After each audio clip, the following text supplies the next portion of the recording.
Hello everybody, welcome back to the channel. My name is Larry Bodenheimer and today we are taking a look at MunP. This is another remote access Trojan and it's not quite similar to the one that we reviewed yesterday. There are some striking differences.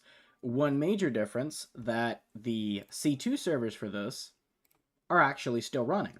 But before we open the malware, let's go ahead and take a look at it on VirusTotal. I'm always going to do this first where I review it on VirusTotal and take a look at what's already been discovered before I start looking at other places. So before I got my hands on this was last analyzed 1 day ago, and I did analyze this one 19 minutes ago myself. And since then, it has had quite a few new discoveries. More antivirus engines are picking it up. Let's take a look at the ones that are taking a look at it. So we've got Avast and AVG, Bitdefender. Is Kaspersky here? Yes, Kaspersky's here. Okay. So these are all the ones that I'm expecting to always find this. Google does detect it, just says detected, but that's fine. McAfee detects it. I'm not... Oh, yep, there's Symantec, so Norton detects it as well. Let's take a look at the ones that aren't picking it up. We've got Baidu again. CrowdStrike Falcon is not detecting this, and neither is ClamAV. So something you might want to keep in mind. QuickHill doesn't detect it. Panda doesn't detect it. Let's see. Anything else? WebRoot. I know people use WebRoot, so keep that in mind. The last remote access Trojan that we reviewed yesterday also was not detected by WebRoot, but I'm not seeing anything else other than that. So the major AV companies are detecting this malware. Let's go ahead and take a look at the details. We're not going to see much here, but the creation time, it says this was created in 1992. Now, I don't know about you, but I don't think that this remote access Trojan was created in 1992. Other than that, it was first seen in the wild about 2 weeks ago. August 26th. This is being recorded September 6th. And it was first submitted around 2 days ago. So 6 a.m. So about a day and a half at this point. Not too bad. And then the last analysis was me at not too long ago. Alright, so the product is FFmpeg Smart GUI, FFmpeg Smart GUI setup. This installation was built with NO setup. Interesting. Compilation timestamp. I'm really doubting that. And then everything else here, not too worried about. Let's take a look at the relations. And it looks like all the contacted URLs that have been scanned, not too bad. However, if we come take a look at the contacted IP addresses, we can see that quite a few are being detected as malicious. We've got one in, it's either Canada or China, I'm not entirely sure. That is China, okay, makes sense. We've got one in the Seychelles Islands, so we can open that really quick. All detected as malicious or malware. Last analyzed 22 minutes ago. Interesting. Then we've got one from Switzerland, also 12 detections. Last analyzed 23 minutes ago. And 2 from France. And this was last analyzed 23 minutes ago as well, by Criminal IP and Lumo. Interesting. It does drop some files as well. A couple of these have 1 detections, but one has 57 detections. Core package lingx 8.26.45.exe. So let's keep an eye out for that once we run the malware and see if we can find that on our own. But everything else either has not been scanned or is good, except for this one. Not sure what that is, but I'm sure we'll see it later on. Again, we don't look at behavior very much, because everything that we pick up in behavior, we could pick up in other tabs. But if you want to check these out for yourself, you can pause the video on these. Some crowdsourced IDS rules, and then everything else that we'll find for ourselves once we run the malware. Last thing, we will take a look at community, and we can see that Jaffa Cakes 118 has been here. We're going to see them a lot on this channel, most likely. And they do detect this as threat score 10 out of 10. File name looks like a hash. Family SOC5Systemz, which had the same tag on the malware forum that I pulled this off of. And it seems to be a botnet. Interesting. Well, we'll determine that for ourselves. Let's go ahead and close these tabs. And we're going to go ahead and show the tools that I've got open. Same as last time, we've got Process Hacker, Fiddler Classic, which is working this time, Process Monitor, Red Shot, which I've already taken the first shot of, and Wireshark. Probably still going to be using Wireshark more than Fiddler, but there's no reason not to give this a shot. And let's go ahead and, without any further ado, run the malware. Now, in testing, I did not have to run this one as an administrator to get it to show anything, or to get it to work, so we're not going to run it as administrator this time either. Let's go ahead and run the malware. Okay, it's a bit anticlimactic. Let's go ahead and run the malware. And as you can see here, we have ffmpeg smart GUI install, ffmpeg smart GUI install.tmp, and then that lingx core package, ffmpeg smart GUI 32_64.exe. So let's go ahead and open file location. And we have some new files here. So in app data and local, we've got smart GUI. And let's see here. We've got what's new.txt. Ah, I see. So on version 3.9, we have UIUI 2023, UIUI ONVIF, UIUI RTSP URL, UIUI XL, UIUI. Now, I don't speak UIUI, but if you do, there you go.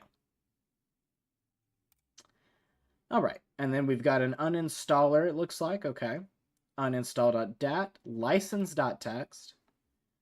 Alright, looks good. That does look like a license. Maybe, I don't know. Okay, so we've taken a look at that. This looks to be the only thing that's open. However, in the last episode, this killed itself almost immediately. Most likely because it tried to reach out to its C2 server, and the C2 was shut down. So it just killed its own process.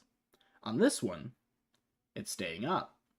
So let's take a look at Fiddler Classic, and we already have some new things here. So we have ocsp.digicert, that's just a certificate authority, r10.o.lincr.org.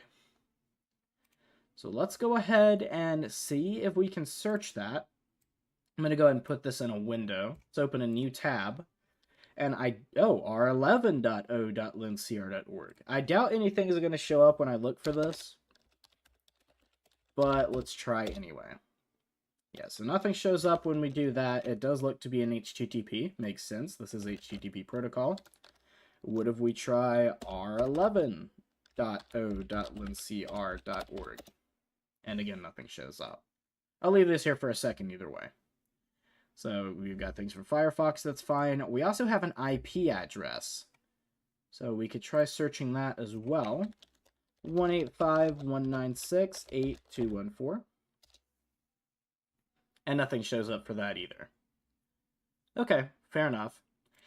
It looks like this could be some kind of Apache thing, where it's trying to pull things to and from an Apache web server. But we don't have really any proof of that. Either way, let's take a look at Wireshark. And we're going to apply a HTTP filter. And this looks to be OCSP. And this is telling us some more things that we're not able to see from here. So we do have some bad requests. So if we take a look at this one and open Hypertext Transfer Protocol, Nginx server, it's a keep alive, requesting URI favicon.ico, it's an icon, whatever, but bad request. But we do also have some to the same destination from different sources that say okay. And this goes to the website, okay, that's Firefox, well that doesn't really matter. But this goes to a different IP address with a different string. So here's what I'm going to do. I'm going to copy that. I'm going to copy the value. Let's pull up Firefox again and search. And it pulls up what just looks like a random string. Okay. It's got C2 at the end. Command and control server confirmed? That's a joke, but... So we have this IP address. We can upload this to VirusTotal as well. So let's duplicate that VirusTotal tab. And not put the whole thing, but let's put the IP address. That's still the whole thing. Copy. There we go. And see if this detects anything. And it is detected. This IPv4 is used by SOC5Systemz. SOC5Systemz is a proxy botnet that has been infecting computers worldwide via the private bootloader and Amade malware loaders. The malware infects computers and turns them into traffic forwarding proxies for malicious, illegal, or anonymous traffic. The botnet is sold to subscribers who pay between $1 and $140 per day in crypto to access it. So this is discovered by AlphaSoc, Bitdefender, love it, Cluster25, Cyradar, Fortinet, GData, and Malware URL. However, where is Google? Google Safe Browsing does not detect this as a malicious URL. Of course, it was last analyzed 24 days ago. It says the status is 404. Could it have been shut down at one time and then reopened? Because it's very obvious to me that the website still works. We're not getting an error of 404. Still says status is 404. That's interesting. So what if I do the entire thing? If we go over here, I doubt this will have any detections, but we can try. And while it does that, let's go ahead and close those two. I doubt we're going to get anything from that. Of course, we could go ahead and analyze that. So let's duplicate this tab. And we're going to search for r11.o.lincr. Okay, r11.o.lincr.org. So this is Cloudflare. Okay, that's fine. Last analyzed 6 hours ago. 6 community rankings. Any relations? So we have an IP address over here which has 1 detection. I'm not going to look at 200 passive DNS replications. Here we go. So 16,800 communicating files. Interesting. I'm going to go ahead and just take a screenshot of this for myself really quick. Just really quick. All right. And all of these are malicious. Except maybe this one, but I've never heard of it, and when every single other one's malicious, well, you know. Files referring iconmaker.cameo.exe. Love it. MP3 jam suspect by zip. Or .zip. I don't know why I said by. Historical SSL certificates, so it is certified by Akamai, which is interesting. Sophos Information Technology, Forcepoint Threat Seeker Information Technology, Bitdefender Computers and Software. It does have valid records. That's not really that important to me. Okay, and then this shows that it's a status 200, which is an OK connection.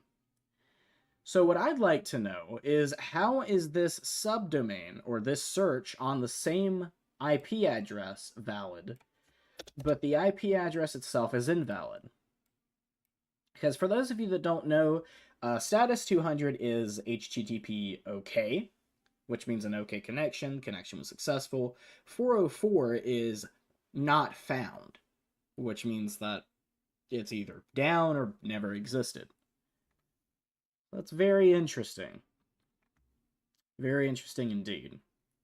And this did have the same connection. Or the same detection, sorry.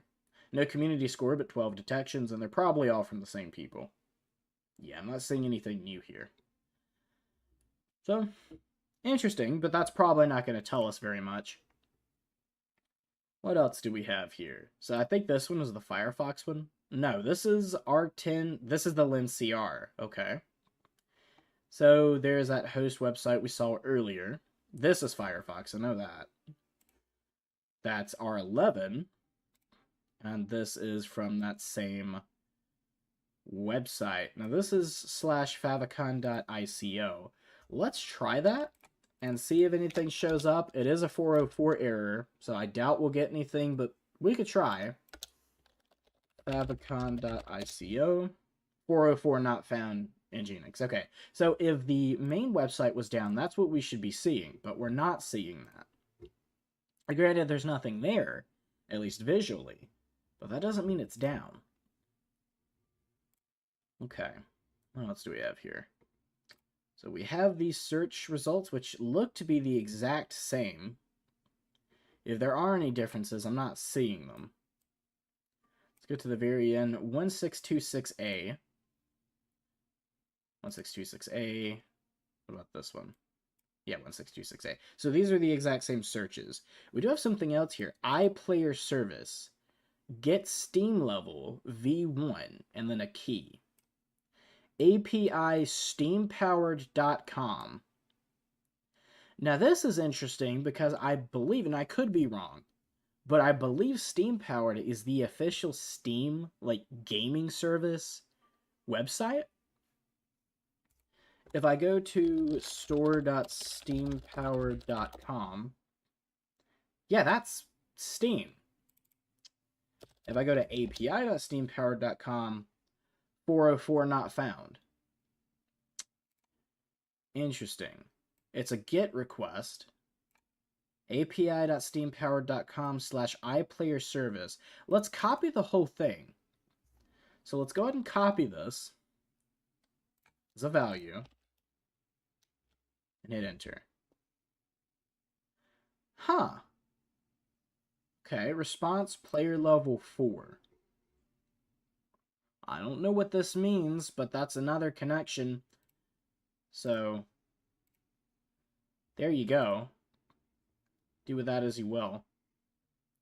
And it's definitely not coming from Steam on this machine because I don't have Steam on this machine. So that's something to keep in mind as well. This won't detect anything, but I just want to be sure. Let's have that scanned as well in VirusTotal. And there's more of these. Okay. This is a Steam ID. Sorry, not as a filter. Let's copy that as a value. Player level 4 again. Oh, I think these are actually the same. They are. Okay, that's my fault. Alright, sorry about that. For some reason, I didn't think it said Steam ID in the other one. My bad. Okay.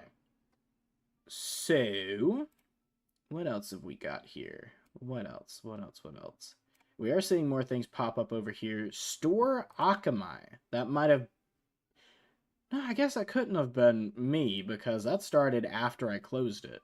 Shared Akamai Steam static.com. Okay. Shared Akamai Steam static. What else? Crap. What did it say? .com? Just want to make sure. Yes. And it's on HTTPS. 404 not found. But here it's a 200. This is a tunnel. Okay. Something to keep in mind for the future. That's looking for the icon. This was probably me. And there's that search again. So, it's definitely reaching out to something. What it's most likely doing is it's storing these values on a web page that I'm not able to see because it's not doing it visually. What the heck was that? Why was it acting like it was loading something? Interesting. But most likely what's doing is it's storing information about this system on its own end, probably the programs that are on this machine, the IP address, visited websites, things of that nature. And unfortunately, that wouldn't be graphic, so that's not something we're going to be able to see directly. But that's fine. Anything else that just kind of like sticks out to me? We haven't taken a look in process monitor yet. So let's apply a filter. Process name, is there an includes? Contains ffmpeg. We'll add that and apply it. Yeah, we definitely don't want to filter through 7,300,000 events. Would not be very good. And here we go. So process start, that's the very beginning of it. It's creating files. Name not found. Okay, I don't know why that popped up again. Let's jump to that. What do we have here? Currently don't have access to this folder. Well, I would like access to this folder. So this is a prefetch. That's fine. If I just looked at the end of that, I probably could have figured that out for myself. Create file. So create file, query basic information, apphelp.dll. Interesting. Interesting indeed.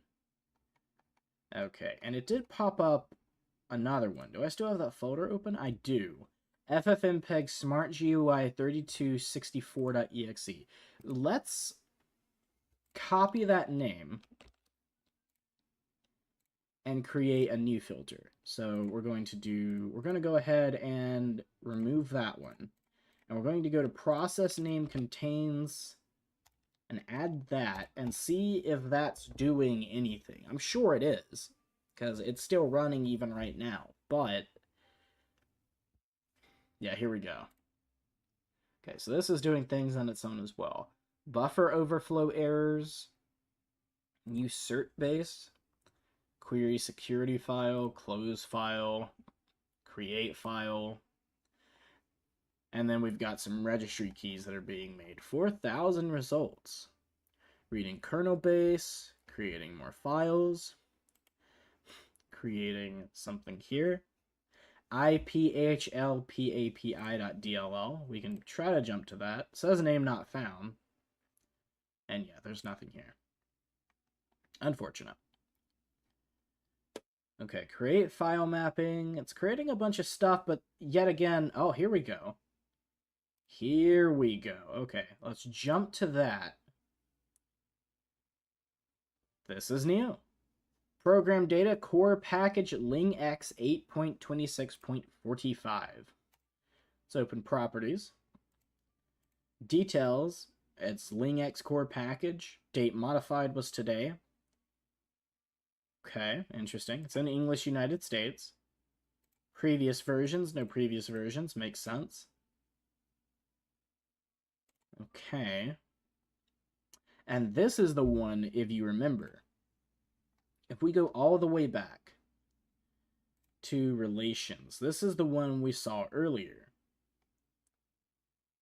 Core package lingx. We can open this really quick. This was last analyzed a day ago. Okay. And this has more detections. So if we take a look at, sorry, not behavior, relations, and the only execution parent is this smart GUI install, which we're taking a look at now. There are bundled files. Unfortunately, it looks like the vast majority of them have not been scanned. And the ones that have are showing up clean. And they're just icons and bitmaps. And one text file with a name of 2. Okay. And that's all we have. So it looks like the parent, the MPEG Smart GUI setup, is doing the vast majority of the work. Okay. We could try to visit a few of these domains, but this is the one I'm most interested in. Let's copy this one. I'm not really interested in any of the other ones. And the reason I'm most interested in this is because it's contacting it the most. Or actually, I guess it's contacting this one the most. So let's copy this and open a new tab and try to visit that.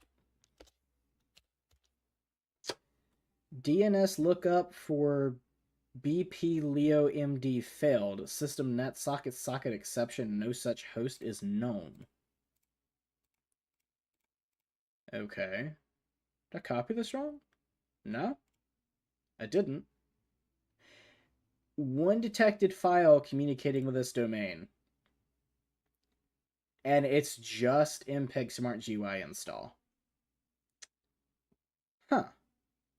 And passive DNS replication to this IP address, which is the same one we were seeing, making all of those requests.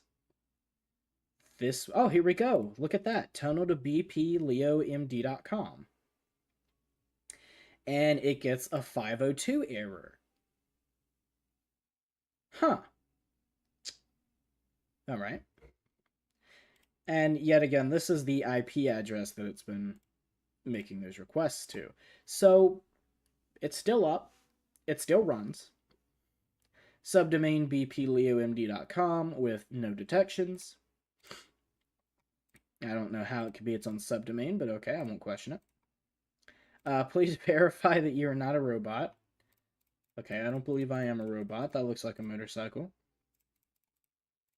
Verify. No results. Okay, that's just Google results. I should have just looked at that.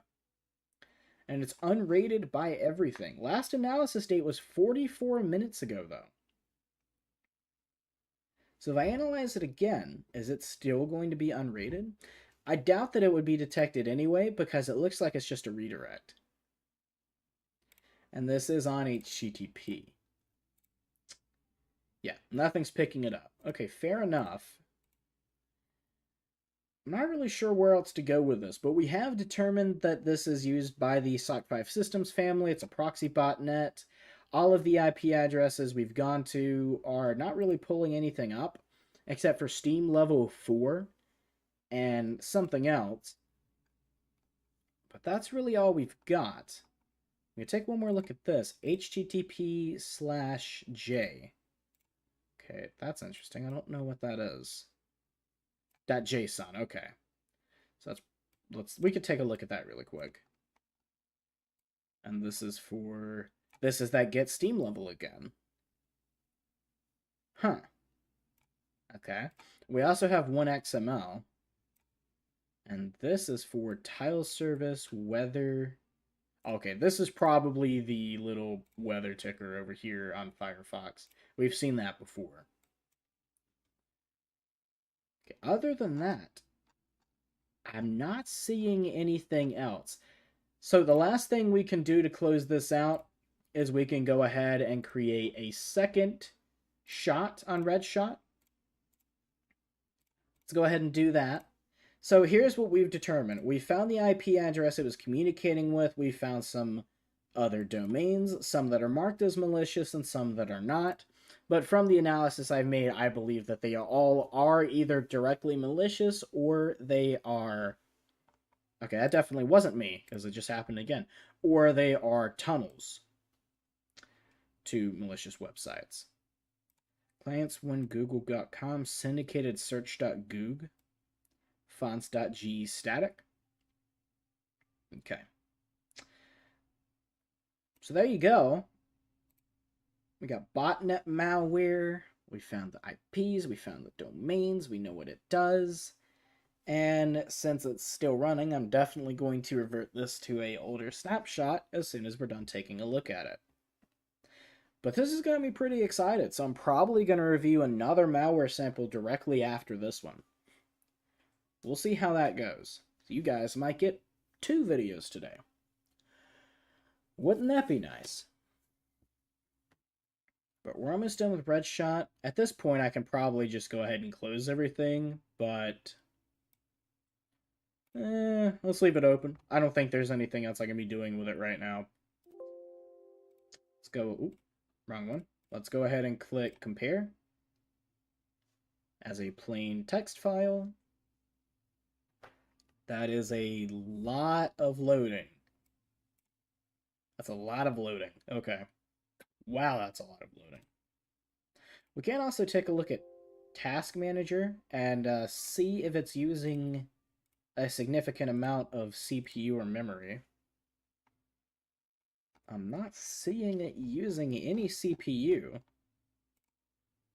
or any memory. Okay. That's interesting. Well, we know it's FFmpeg. So if we go... Yeah, it's not show... Oh, yep, there it is. It's using 0.4 megabytes and no network. And there's Ling X Core package, which is using a little more, but neither of them are using any network, at least as of right now. So you probably wouldn't ever notice that this is even running on your system. Just something to keep in mind. And whoa, that's a lot of deleted keys. We've got 20,000 deleted keys. All right. HD audio, monitor, PCI, USB, driver INF files, driver packages, safe boot. All right. Keyboard, machine. What about keys added? Can I find keys added? Sorry? Okay, that's what I said, but whatever. All right, we got class keys. One from Microsoft Edge. We got a bunch of stuff going on here. A whole bunch of stuff. But not really anything that's sticking out to me. With the red shot, we're probably never going to see anything that really sticks out anyway. This is more of just to, like, you know, look at and see, oh, things have been deleted and added. Ooh, ah. But this really isn't to determine anything. This is just to look and see if anything has been added or deleted, then we could take a look here. But that's going to be about it. So that is going to be the end of this video. If you guys did enjoy, please make sure to subscribe to the channel if you haven't already and leave a like. If there's something I didn't do that you want to see in the next video, please make sure to let me know and I'll be more than happy to accommodate that. Again, if you guys don't get a video today, it'll be tomorrow because I'm having a lot of fun doing this on YouTube. I am Larry Bodenheimer, you guys are amazing, and I will see you in the next video. Take care.